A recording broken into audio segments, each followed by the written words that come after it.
Acabamos de ter un encontro con representantes da comunidade educativa para abordar a pregunta que hoxe lle preocupa a tantas familias e como vai ser o inicio do curso escolar.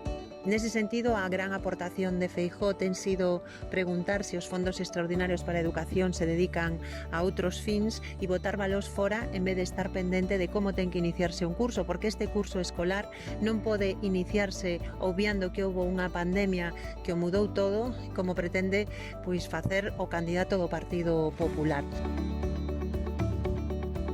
Nos entendemos que hai que constituir unha mesa con todos os sectores educativos para abordar o inicio do curso 2020-2021 e poñer propostas ambiciosas. Hai que aumentar o personal, reforzar o personal educativo porque as ratios non poden ser as mismas. Hai que poñer sobre a mesa medidas e protocolos claros no ámbito educativo para o funcionamento do ensino, dos comedores escolares, do transporte.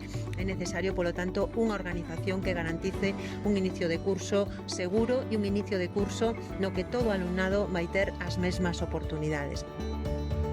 O Goberno do BNG poñerá en marcha un fondo con axudas que permita que non haxa alumnos de primeira e de segunda e que as circunstancias sociais e económicas das familias non supoñan unha barreira para acceder ao ensino.